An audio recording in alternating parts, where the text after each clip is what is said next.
بسم اللہ الرحمن الرحیم۔ ایک دوست نے بتایا کہ میں پڑھائی کے بعد لندن سے واپس آیا، سارا دن گھر پر پڑا رہتا۔ ایک دن میری والدہ نے مجھ سے کہا، دوڑ کر جاؤ اور ہمسایوں سے تھوڑا سا نمک مانگ کر لے آؤ۔ میں نے حیرت سے ماں کی طرف دیکھا اور کہا، امی جی آپ کل ہی نمک لے کر آئی ہیں، وہ کہاں گیا؟ اور دوسرا اللہ کا ہم پر بڑا احسان ہے، بڑا کرم ہے، پھر ہم ہمسایوں سے نمک کیوں مانگ رہے ہیں؟ تو میری ماں نے ہنس کر کہا، تم پہلے نمک لے کر آؤ پھر تمہیں بتاؤں گی۔ میں برا سا منہ بنا کر چلا گیا۔ ہمارا ہمسایہ بہت غریب تھا، اس کا دروازہ تک ٹوٹا ہوا تھا۔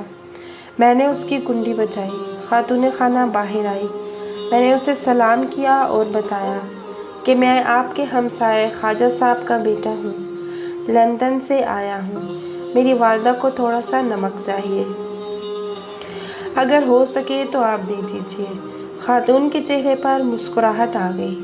وہ اندر گئی، چھوٹی سی کٹوری میں تھوڑا سا نمک ڈال کر لے آئی اور مسکرا کر بولی، بیٹا امی کو میرا سلام کہنا، اور پھر کہنا اگر آپ کو مزید کسی چیز کی ضرورت ہو تو آپ منگوا لیجیے گا، میرے پاس آج فریش بھنڈیاں بھی ہیں۔ میں نے اس کا شکریہ ادا کیا اور نمک لے کر آ گیا۔ میں والدہ سے بہت ناراض تھا، مجھے نمک مانگتے ہوئے بڑی شرم آئی تھی۔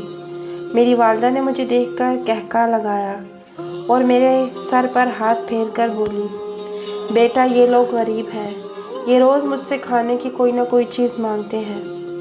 ان کے بچے شروع میں جب ہماری بیل بجاتے تھے تو مجھے ان کی آنکھوں میں شرمندگی اور بے عزتی محسوس ہوتی تھی۔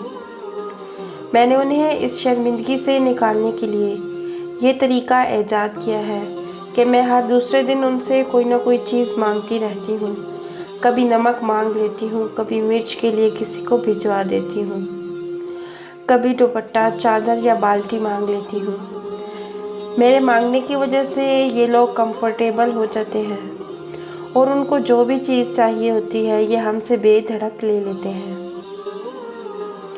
یہ سن کر میری آنکھوں میں آنسو آ گئے۔ میں نے اپنی ماں کا ہاتھ تھاما اور دیر تک چومتا رہا۔ میری ماں نے اس کے بعد مجھے زندگی کا شاندار ترین سبق دیا۔ انہوں نے فرمایا، بیٹا اپنے غریب ہمسایوں، رشتہ داروں اور دوستوں سے چھوٹی چھوٹی چیزیں مانگتے رہا کرو، اس سے ان کی انا بھی تگڑی رہتی ہے اور ہمارا بھی ان سے تعلق قائم رہتا ہے۔ میں نے ایک بار پھر اپنی ماں کا ہاتھ چوم لیا۔ میری والدہ نے شام کو میرے ذریعے اس ہمسائے کے گھر سالن بھی بھجوا دیا۔ میں گوشت کا ڈونگا لے کر گیا اور ان سے تھوڑی سی بھنڈیاں مانگ کر لے آیا۔ اس رات مجھے طویل عرصے کے بعد لمبی اور پرسکون نیند آئی۔ یہ کیا شاندار واقعہ اور بے مثال سبق ہے۔ میں نے جب یہ سنا تو میرے سامنے بھی درجنوں واقعات کھل گئے۔ میرے والد بھی اپنے دوستوں سے تمباکو اور حقے کے لیے گڑ منگوایا کرتے تھے۔ یہ سلسلہ اس وقت بھی جاری رہا جب ان کا حقہ عملاً بند ہو چکا تھا۔ ہمارے گھر میں 10-15 کلو تمباکو ہر وقت رہتا تھا، مگر وہ اس کے باوجود مزید منگواتے رہتے تھے۔ میں نے ایک دن ان سے اس عجیب و غریب شوق کے بارے میں پوچھا تو انہوں نے ہنس کر جواب دیا، میرے دوست بوڑھے ہو چکے ہیں، یہ اکیلے بھی ہیں اور زندگی کی دوڑ میں پیچھے بھی رہ گئے ہیں۔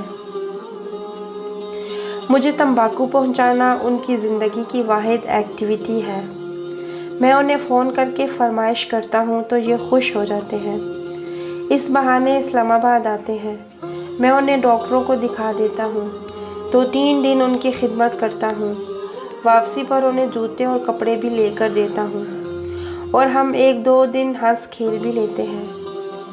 مجھے اس وقت والد کی منطق سمجھ نہیں آئی تھی، لیکن جب میں نے نمک کا واقعہ سنا تو مجھے والد، تمباکو اور ان کے سارے پینڈو دوست یاد آ گئے، اور پھر میں دیر تک سوچتا رہا، ہمارے بزرگ نسل کتنی شاندار اور وسیع القلب تھی، یہ کس طرح لوگوں کو اپنے ساتھ جوڑ کر رکھتی تھی، جبکہ ہم تقسیم در تقسیم نسل ہیں، ہمارا اپنی ذات کے ساتھ بھی تعلق ٹوٹ چکا ہے۔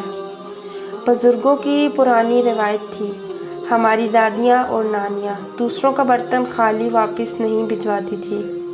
اگر ایک گھر سے سالن آتا تھا تو واپسی پر اسی برتن میں حلوہ یا میوہ جاتا تھا۔ اللہ کریم ہم سب کے لیے عمل کرنا آسان فرمائے۔ ویڈیو پسند آئی ہے تو لائک کیجیے گا۔ جزاکم اللہ خیرا کثیرا۔